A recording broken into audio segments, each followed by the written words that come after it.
हर हर महादेव। आप सभी का हमारे YouTube चैनल में बहुत बहुत स्वागत है। आज हम चर्चा करेंगे ग्रहों की दृष्टि के बारे में। हमने पहले वाली वीडियो में बताया था आपको कि जो ग्रह हैं किस प्रकार से अपनी दृष्टि देखते हैं, किस ग्रह की, जैसे कि हमने बताया था आपको, फिर एक बार हम उसको दोहरा देते हैं। जैसे सूर्य है, दृष्टि कहाँ कहाँ जाती है, तो कहते हैं सूर्य अपने से सप्तम स्थान को पूर्ण दृष्टि से देखते हैं। चंद्रमा की भी सप्तम दृष्टि होती है और मंगल भी अपने स्थान से सप्तम दृष्टि को देखते हैं, लेकिन साथ में इनकी दो और होती है। ये चतुर्थ स्थान को भी देखते हैं और अष्टम स्थान को भी देखते हैं। इसके बाद बुध आ जाते हैं। बुध की जो दृष्टि होती है वो कौन सी होती है? बुध की जो दृष्टि होती है वो भी सप्तम ही होती है। सप्तम ही अपने स्थान से वो साथ में घर को ही देखते हैं। इसके बाद में बुध के बाद आ जाते हैं गुरु। गुरु की सप्तम दृष्टि तो होती है क्योंकि सभी ग्रहों की सप्तम दृष्टि होती है, लेकिन गुरु की विशेष दो दृष्टि और होती है। वो पंचम स्थान को भी देखते हैं और नवम स्थान को अपने पूर्ण दृष्टि से देखते हैं। इसके बाद आ जाते हैं शुक्र। शुक्र की सप्तम दृष्टि ही होती है। शनि आ जाते हैं। शनि की भी तीन दृष्टि होती है। शनि सप्तम स्थान को तो देखते ही है, लेकिन की दो दृष्टि और होती है। कौन कौन सी होती है? ये तीसरे स्थान को भी देखते हैं और दसम स्थान को भी देखते हैं। सप्तम को क्या कहते हैं? पश्यन्ति सप्तमम सर्वे शनि जीव कुजः पुनः विशेष त्रिकोण चतुरष्टमान। अर्थात जो सभी ग्रह अपने से सप्तम स्थान को सभी देखते हैं, लेकिन इसमें विशेष दृष्टि दी गई है। किसको? मंगल को, गुरु को और शनि को। मंगल विशेष में चौथे और आठवें भाव को देखते हैं, और जो गुरु है वो पंचम और नवम स्थान को विशेष देखते हैं, और शनि जो है तृतीय और दसम स्थान को विशेष रूप से देखते हैं। तो देखो हम देखेंगे कि किसकी कहां दृष्टि जा रही है। तो यहां पर देखो कुंडली बनी हुई है आपके सामने। तो जैसे कि हम देखें सूर्य जो है कहां देख सकते हैं, तो सप्तम दृष्टि कैसे देखेंगे? तो सूर्य यहां पर विराजमान है, तो यहां साथ में घर कौन पड़े? जहां बैठा हो ग्रह वहीं से गणना करना है हमको। तो सप्तम जब गिनेंगे तो 1, 2, 3, 4, 5, 6 और 7, अर्थात सूर्य की जो है पूर्ण दृष्टि कहां जा रही है? सप्तम स्थान पे। यदि सूर्य यहां से देखेंगे तो सूर्य की दृष्टि कहां जाएगी? यहां पर जो है सूर्य यहां पर देखेंगे, ठीक है ना। तो सूर्य की तो एक ही दृष्टि होती है, सूर्य केवल यहीं पर देखेंगे। इसके अलावा जैसे कि हम चंद्रमा को देखते हैं, चंद्रमा की भी सप्तम दृष्टि होती है। तो चंद्रमा कहां विराजमान है?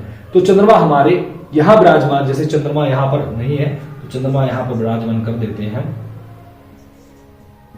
चंद्रमा यहां विराजमान है, तो चंद्र यदि यहां विराजमान होंगे तो चंद्रमा की दृष्टि कहां जाएगी? सप्तम दृष्टि ही देखते हैं। तो हम गणना करेंगे इन्हीं से 1, 2, 3, 4, 5, 6 और 7। तो सप्तम दृष्टि चंद्रमा की दृष्टि कहां जा रही है? सप्तम स्थान, यहां पर जाएगी। चंद्रमा यहां पर अपनी पूर्ण दृष्टि देखेंगे। इसके बाद आ जाते हैं कौन? चंद्रमा के बाद आते हैं मंगल।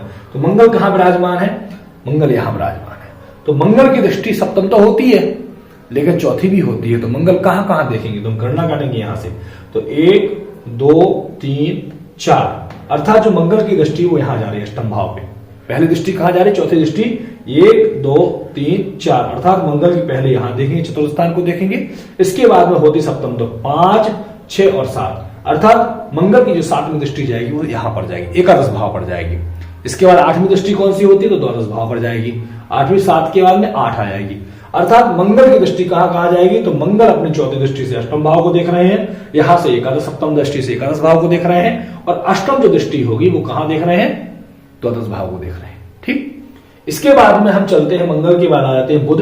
बुध की सप्तम दृष्टि होती है, तो बुध यहां पर विराजमान है, तो यहीं से गणना करें। किसी की कुंडली में कहीं पर भी कोई ग्रह विराजमान हो, वहीं से हमको देखना है।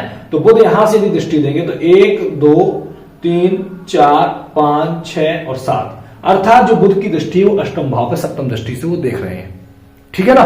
बुध की जो है सप्तम दृष्टि कहां पड़ रही है? अष्टम भाव पे पड़ रही है। इसके बाद हम गुरु के पास चलते हैं, तो गुरु कहां विराजमान है? गुरु यहां पर बैठे हुए हैं। जो गुरु यहां बैठे हुए हैं तो गुरु की दृष्टि कितनी होती है? 3। गुरु की दृष्टि कितनी होती है? 3 दृष्टि होती है। तो कहां कहां पर देखेंगे वो? तो गुरु देखेंगे यहां से बैठे हैं, सबसे पहले उनकी होती है पंचम, सप्तम और नवम। 5वें स्थान को भी देखते हैं, सप्तम स्थान को भी देखते हैं और 9वें स्थान को भी देखते हैं। तो यहां से हम गिनती करेंगे तो 1, 2, 3, 4 और 5, अर्थात उनकी दृष्टि कहां जा रही है? अष्टम स्थान पर जा रही है। पहली दृष्टि जो 5वीं दृष्टि वो कहां जा रही है? अष्टम स्थान पर देख रहे हैं। उसके बाद 7वीं कौन? 5 के बाद में 6 और 7, अर्थात सप्तम दृष्टि से वो सामने देख रहे हैं। इसके बाद 9वीं दृष्टि होती है तो 8 और 9, अर्थात द्वादश भाव को भी देख रहे हैं। तो इनकी हम पंचम दृष्टि से देखेंगे तो पंचम दृष्टि गुरु की सबसे पहले जा रही है अष्टम स्थान पे। सप्तम दृष्टि देखेंगे जो दूसरी है वो जा रही है दसम स्थान पर, और जो 9वीं दृष्टि है वो जा रही है द्वादश भाव पर। ये हो गई गुरु की दृष्टि। ठीक है, इसके बाद में कहते हैं गुरु के बाद में किसकी आती है, गुरु के बाद आ जाते हैं शुक्र। शुक्र कहां विराजमान है, शुक्र यहां बैठे हुए हैं। यदि हम शुक्र को देखते हैं तो शुक्र की भी सप्तम ही दृष्टि होती है। तो यहां से हम देखेंगे तो यहां से कहां, सातवें घर को देखेंगे, तो जहां बैठे कहीं पर भी कुंडली में बैठे हो तो वहीं से हमको गणना करना है। तो 1 2 3 4 5 6 और 7, अर्थात शुक्र जो अपनी सप्तम दृष्टि से कहां देख रहे हैं, द्वादश भाव में बैठे हैं, तो षष्ठ स्थान पर वो दृष्टि दे रहे हैं।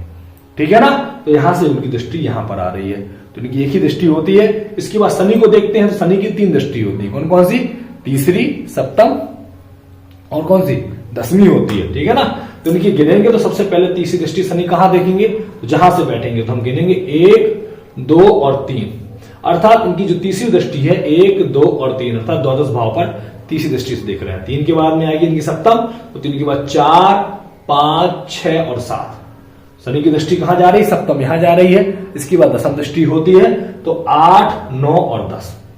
ठीक है ना, तो शनि कहां कहां दृष्टि दे रहे हैं, सबसे पहले वो द्वादश भाव को देख रहे हैं, और सप्तम तीसरी दृष्टि से वो द्वादश भाव को देख रहे हैं, सप्तम दृष्टि से वो चतुर्थ भाव को देख रहे हैं, और दसम दृष्टि से वो सप्तम भाव को देख रहे हैं।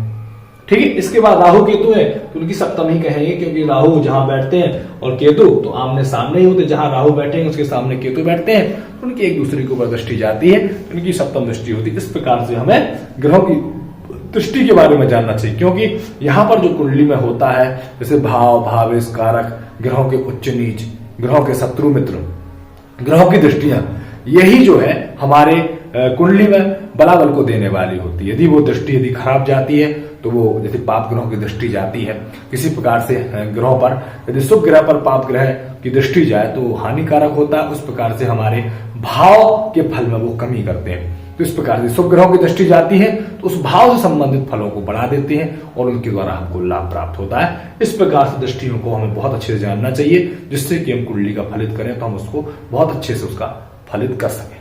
हर हर महादेव।